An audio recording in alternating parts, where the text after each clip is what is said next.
Welcome to the Deep Dive. Today, we're digging into the story of Vincent, a C-suite executive, currently COO at the startup Newsbreak over in Silicon Valley. And it's quite a story. We're looking at a career path that's anything but straight. Yeah. I mean, starting in really hardcore electrical engineering, Yeah. then jumping to strategy consulting, flirting with finance, and somehow ending up running operations for a major content company. That's the puzzle we want to piece together today. How did you go from designing circuits to managing, viral news content? We're looking for those turning points. Right, the aha moments. And how much was raw intuition versus just cold, hard calculation? And maybe where did luck just sort of step in? Because his whole career seems to validate that idea, he quotes from Steve Jobs, that you can only connect the dots looking backward. Exactly. And he really hammers this point. Always be thinking about preparing to the next job, not just settling into the one you have right now. Yeah. It's a masterclass in forward momentum. Okay, let's start at the very beginning then, laying the foundation.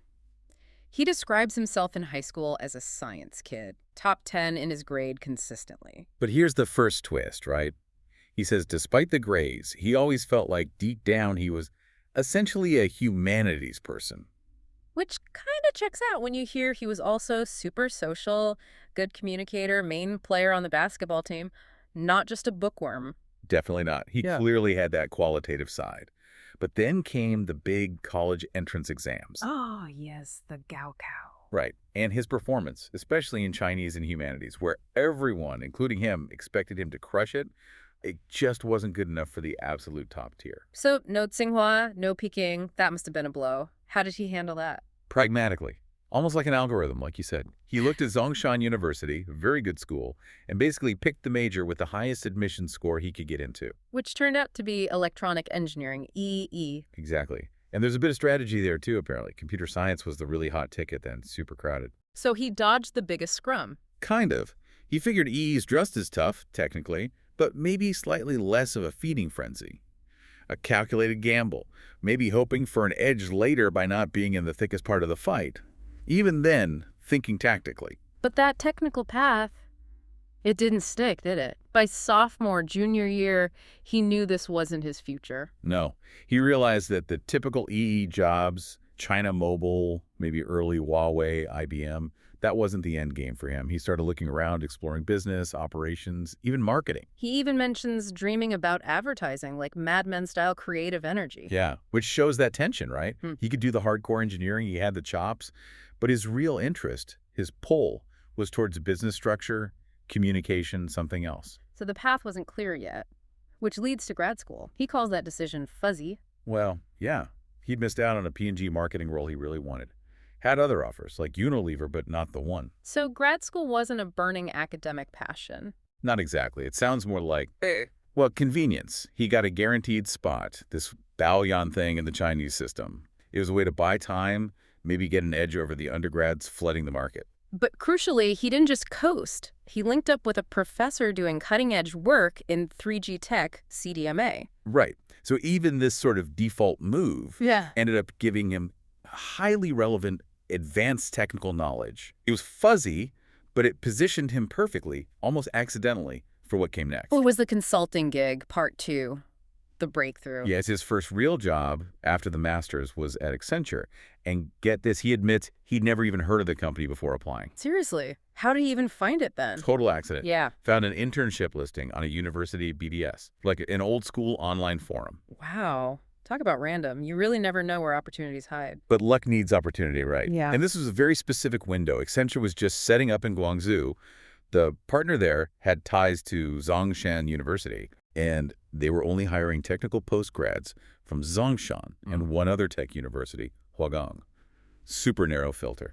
So if he hadn't done that fuzzy master's in EE, he wouldn't have even been eligible. Timing and preparation meeting luck. And because he had that technical background applied to strategy, boom, he's Accenture Guangzhou's first employee. Straight into the deep end then. Absolutely. Put on major projects immediately. He helped build this data model for Guangdong Mobile. We're talking data-driven marketing, predictive modeling. This is back when? Early 2000s. Yeah, and the sources say this stuff was very advanced for Asia at the time, using engineering thinking for big business problems. And that model he helped build, is it true it's still in use? Reportedly, yes.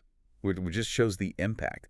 That experience was, as he puts it, eye-opening. It proved his technical skills could be leveraged way beyond pure engineering. But it also showed him the next step, maybe. Seems like it. He saw colleagues, especially those from Peking, Fudan, using consulting as a launch pad straight into top U.S. MBA programs, Harvard, Stanford. And his bosses noticed his potential, too. Yeah, they recognized he was smart, but maybe suggested the MBA was the missing piece, the key to really pivoting from that engineering identity to a full-fledged business leader, especially on a global stage. So off to the U.S., the American leap. He lands at Tuck for his MBA. Right. But it wasn't smooth sailing. He talks about significant culture shock. Even after working for a U.S. company like Accenture back in China. Apparently, yes. He thought his English was great, but being fully immersed in that high-pressure, fast-paced American business school environment, it was different. How so? What was the hard part? He said it took him a while to really feel like he could jump into the discussions, the debates. It wasn't just language fluency, it was the cultural nuances, the speed, the way arguments are built. He felt he couldn't fully participate for a bit. That's refreshingly honest. It's never as easy as it looks from the outside. No. And then after graduating, another crossroads. The pull of status was strong. Recruiters everywhere, Goldman Sachs, Morgan Stanley, McKinsey. The big leagues. And he admits, yeah, he wanted to be a banker for a while. For the money, plain and simple. But he didn't go that route. No, he ended up back in consulting, but crucially at a smaller firm. And this choice was deliberate. How so? It allowed him to focus exclusively on the TMT sector, technology, media, telecom. That was the area he was genuinely interested in, not just chasing the biggest paycheck or brand name. He chose focus over generalized prestige. Which sets the stage perfectly for part 4, the big pivot into content. Right, what he calls the most important choice of his career. After about 2 years in U.S. consulting, he decides to leave. And he had options, right? Serious options. Big ones. Offers from Facebook, Google, McKinsey again. The absolute top tier. So why turn those down? Why AOL? It was, what, maybe 4,000 people then? Much smaller, maybe less glamorous. Pure intuition, he says. That's the word he uses. But there was logic behind the gut feeling. Okay, unpack that intuition for us. He saw himself as an underdog. His thinking was, in a smaller pond, even a transforming one like AOL, he could make a bigger splash faster. Less competition internally compared to Google or Facebook. Exactly. At those giants, you're fighting thousands of other brilliant, ambitious people just for visibility. At AOL, which was actively reinventing itself, he saw a clearer, maybe faster path to significant responsibility and C-suite exposure. So it wasn't about picking a smaller company, it was about picking the faster track for growth. Precisely. Maximum growth opportunity trumped maximum immediate status. Right. A very strategic gamble based on self-awareness. And the AOL choice. That's where the content connection really happens. Yes, because AOL was right in the middle of becoming a digital media powerhouse, buying up TechCrunch, Huffington Post. So that humanities person deep down finally gets a direct outlet. It connects perfectly. That lifelong interest in writing and communication suddenly finds this high-leverage home.